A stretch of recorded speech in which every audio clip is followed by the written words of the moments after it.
America అధ్యక్షుడు Trump ప్రపంచం మొత్తాన్ని తన చేతిలో పెట్టుకోవాలని ప్రయత్నం చేస్తున్నట్టు కనిపిస్తోంది. కానీ అది సాధ్యం కాదని చెప్పి ఇరాన్ తన ఆత్మగౌరవాన్ని, తన తెగువను ప్రదర్శించడం ద్వారా నిరూపించింది. వెనిజువేలాని ఎలా అయితే ఆక్యుపై చేసుకున్నారో అంత ఈజీగా ఇరాన్ని కూడా ఆక్యుపై చేసుకోవచ్చు అని చెప్పి ట్రంప్ అనుకున్నాడు. కానీ అది సాధ్యం కాలేదు. కానీ ఇరాన్ మీద మేము విజయం సాధించామని చెప్పి ఆయన తన ఎయిర్ ఫోర్స్ 1లో విలేకరులతో మాట్లాడుతూ అనౌన్స్ చేశాడు. మరి ఇరాన్ మీద విజయం సాధించామని ఆయన చెప్తూ ఉన్నాడు. మరోవైపు ఏమో పాకిస్తాన్ సంధి చేస్తూ ఉంది. పాకిస్తాన్కి, ఈజిప్ట్కి, టర్కీకి సంబంధించిన ప్రతినిధులతోటి ఒక 15 ఇంపార్టెంట్ పాయింట్లతోటి సంధికి పంపించానని చెప్పి ఆయనే చెప్పాడు. ఒకవైపు ఏమో యుద్ధం అయిపోయింది, ముగిసింది, ఇరాన్ తోటి మేము ఏం చేయాలో అది చేసేసాము, ఇరాన్ పని అయిపోయింది అని చెప్పేసి అంటూ ఉన్నాడు. ఇంకొక వైపు ఏమో సంధి కోసం ప్రయత్నం చేస్తున్నాము, సంధి కుదిరే అవకాశం ఉంది, దానికి సంబంధించి కొన్ని అంశాలను కూడా ఇరాన్ అంగీకరించింది. దానికి ఉదాహరణగా, దానికి ప్రత్యక్ష సాక్ష్యంగా పాకిస్తాన్కు సంబంధించినటువంటి 20 ఆయిల్ నౌకలను హార్ముజ్ జలసంధి నుంచి ఇరాన్ పంపించింది. మరి ఈ చర్చలు సఫలమయ్యాయి అని చెప్పి అనడానికి నిదర్శనం ఇంతకన్నా ఏం కావాలని చెప్పి విలేకరులతోటి ఎయిర్ ఫోర్స్ 1లో అమెరికా అధ్యక్షుడు ట్రంప్ చెప్పినటువంటి మాట. ఇరాన్ ఏమంటుంది, అసలు చర్చలే మాకు సంబంధం లేదు, చర్చలకు ఆస్కారమే లేదు, పాకిస్తాన్ మధ్యవర్తిత్వం వహించడం తమకి ఎలాంటి ఇష్టము లేదు, కాబట్టి ట్రంప్ చెప్తున్నటువంటి మాటలు అబద్ధం అని చెప్పి ఇరాన్ కొట్టిపడేస్తుంది. ఒకవైపు చర్చలు అంటూనే మరోవైపు ఇరాన్లో ఉండేటువంటి భారజల కేంద్రాన్ని నాశనం చేసింది అమెరికా సైన్యం. మరోవైపు రాబోయేటువంటి రోజుల్లో చమురు బావులను టార్గెట్ చేస్తాము, అణు కేంద్రాన్ని పేల్చేస్తాము, బంకర్ బ్లాస్టులతోటి టోటల్గా ఇరాన్ని నామరూపాలు లేకుండా చేస్తామని చెప్పి ట్రంప్ స్టేట్మెంట్లు ఇస్తూ ఉంటాడు. ఇంకొక వైపు ఏమో యుద్ధం నుంచి విరమించుకుంటున్నాం మేము అని చెప్పి ఆయనే లీకులు ఇస్తూ ఉంటారు.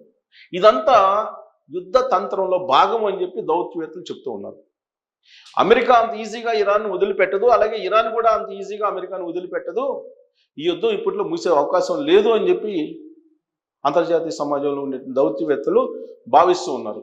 దానికి కారణం ఏంటంటే ఇరాన్ ప్రజలకు ఆత్మగౌరవం ఎక్కువ, ఆత్మవిశ్వాసం కూడా ఎక్కువ అని చెప్పి ఆ దేశం యొక్క చరిత్రని కనుక మనం ఒక్కసారి పరిశీలిస్తే అర్థమవుతుంది. క్రీస్తు పూర్వం 4000 సంవత్సరాల క్రితం చరిత్ర అది. అక్కడ ఉండేటువంటి సంస్కృతి, సాంప్రదాయాలు ఇవన్నీ భిన్నంగా ఉంటాయి. పైగా అక్కడ ఎప్పుడైతే ఇస్లామిక్ రిపబ్లిక్ రెవల్యూషన్ వచ్చిందో అప్పటి నుంచి కొన్ని పరిస్థితులు మారిపోయాయి. అది ఒక్క దేశం మిగతా దేశాలకి శత్రు దేశంగా మారిపోయాయి, గల్ఫ్ దేశాలకి.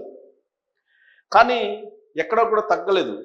అక్కడ ఉండేటువంటి మహిళలు హిజాబ్ని అనుసరించాలి అనేటువంటిది ఉంది, కండిషన్ పెట్టారు.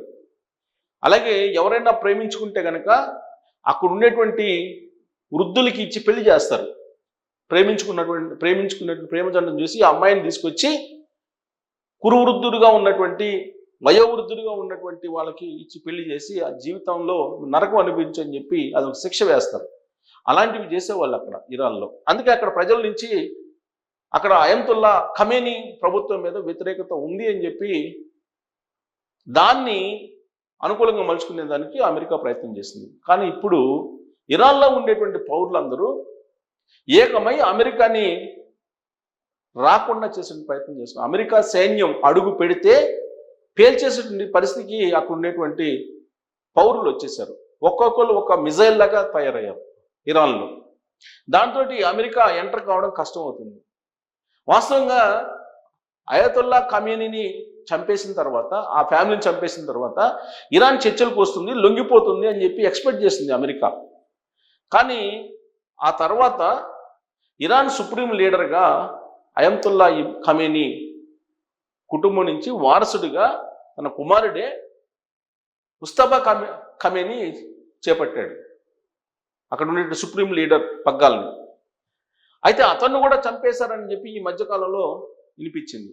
దాని మీద క్లారిటీ ఇవ్వడానికి ఎయిర్ ఫోర్స్ 1లో విలేకరులు అడిగినప్పుడు బతికుంటే బతికి ఉండొచ్చు, చనిపోతే చనిపోయి ఉండొచ్చు అని చెప్పి ట్రంప్ దాటవేసేటువంటి ప్రయత్నం చేశారు. రీసెంట్గా ఆయన చెప్పిన దాని ప్రకారం అయితే మాత్రం ఈవెన్ ముస్తఫా ఖమేనీని కూడా చంపేసింది అమెరికా సైన్యం అని. కానీ ఇప్పుడు సందేహం వ్యక్తం చేస్తూ ఉన్నారు. అంటే ఇరాన్ సైన్యం చేస్తున్నటువంటి యుద్ధం అంతుపట్టడం లేదు అమెరికాకు కూడా. అక్కడ ఎవరు చనిపోయారో ఏంటో కూడా అఫీషియల్గా తెలియట్లేదు. అంటే ఇరాన్ యొక్క రక్షణ వ్యవస్థ, సాంకేతిక వ్యవస్థ ఎంత బలంగా ఉంది అనే దానికి నిదర్శనం. యుద్ధం అనేది కొత్త కాదు ఇరాన్ పీపుల్కి, ఎప్పుడు యుద్ధం చేస్తూనే ఉంటారు. ఇరాక్ మీద దాదాపు 10 ఏళ్ల పాటు యుద్ధం చేశారు. ఇరాన్కి కొత్త ఏం కాదు యుద్ధం. అందుకే ఇప్పుడు అమెరికా లాంటి దేశాన్ని, ఇజ్రాయెల్ లాంటి సాంకేతిక పరంగా హై ఎండ్లో ఉన్నటువంటి దేశాలని ఒకేసారి అడ్డుకుంటుంది, ఒకేసారి ఢీకుంటుంది ఇరాన్. చుట్టూ ఉన్నటువంటి దేశాలు సపోర్ట్ చేయనప్పటికీ కూడా, మద్దతు ఇవ్వనప్పటికీ కూడా యుద్ధాన్ని మాత్రం ఆపట్లేదు ఇరాన్. ఆ దేశంలో ఉన్నటువంటి ప్రతి పౌరుడు ఒక పవర్ఫుల్ మిసైల్ లాగా తయారు కావడమే ఇప్పుడు అమెరికాకి అర్థం కావట్లేదు. ఆ కారణం చేతనే ఇప్పుడు బెదిరింపుల మీద బెదిరింపులకు దిగుతున్నాడు ట్రంప్. మేము రాబోయే రోజుల్లో చమురు బావులన్నింటినీ కాల్ చేస్తాం, మొత్తం బ్లాస్ట్ చేసేస్తాం, బంకర్ బ్లాస్ట్లు ప్రయోగిస్తున్నాం, ఆ బంకర్ బ్లాస్ట్లు ప్రయోగించడం ద్వారా మొత్తం మిసైల్స్ని తగలబెడుతున్నాం, అలాగే విద్యుత్ కేంద్రాలను కూడా మేము తగలబెట్టేస్తాం, బాంబులు వేస్తాం, మిసైల్స్ వేస్తాం, ఇలా బెదిరిస్తూ ఉన్నాడు ట్రంప్. ఒకవేళ అదే జరిగితే థర్డ్ వరల్డ్ వార్ దిశగా వెళ్ళేటువంటి అవకాశం ఉంది. కారణం ఏంటంటే ఇరాన్కి ప్రత్యక్షంగా కాకపోయినా పరోక్షంగా రష్యా సపోర్ట్ ఉంది, చైనా సపోర్ట్ ఉంది. మరి ఈ రెండు దేశాలు సపోర్ట్ ఉన్నప్పుడు ఇరాన్ ఎందుకు తగ్గుతుంది? తగ్గదు. భారతదేశం న్యూట్రల్గా ఉన్నట్టు కనిపిస్తూ ఉంది, న్యూట్రల్గా కూడా ఉంది. అందుకే హార్ముజ్ జలసంధి నుంచి భారతదేశం యొక్క క్రూడ్ ఆయిల్ నౌకలు వస్తుంటే మిగతా దేశాల మీద వేసినట్టు ఖచ్చితంగా ఫైన్ వేస్తున్నారు. కొన్ని కోట్ల రూపాయలు చెల్లించి హార్ముజ్ జలసంధి నుంచి భారతదేశానికి సంబంధించినటువంటి ఆయిల్ నౌకలను తీసుకొచ్చేటువంటి పరిస్థితి వచ్చింది. ఇది భారతదేశం యొక్క విదేశాంగ విధానంలో ఉండేటువంటి లోపంగా కొంతమంది దౌత్యవేత్తలు భావిస్తూ ఉన్నారు. మరికొంతమంది ఏమో ప్రపంచవ్యాప్తంగా కూడా క్రైసిస్లో ఉన్నప్పటికీ కూడా ఆయా దేశాలు భారతదేశానికి ఆ క్రైసిస్ ఇంకా టచ్ కాలేదు, దానికి కారణం బలమైనటువంటి నరేంద్ర మోడీ గారి యొక్క దౌత్య నీతి అని చెప్పి మరికొంతమంది ప్రశంసిస్తూ ఉన్నారు. అంటే దీని ప్రభావం ఎలా ఉంటుంది అనేది ఇప్పుడు చెప్పలేము. కానీ రాబోయే రోజుల్లో మహా సంక్షోభాన్ని ఎదుర్కోవాల్సి వస్తుందని చెప్పి భారత ప్రధానమంత్రి నరేంద్ర మోడీ గారు తన మన్ కీ బాత్లో సంకేతాలు ఇచ్చేశారు.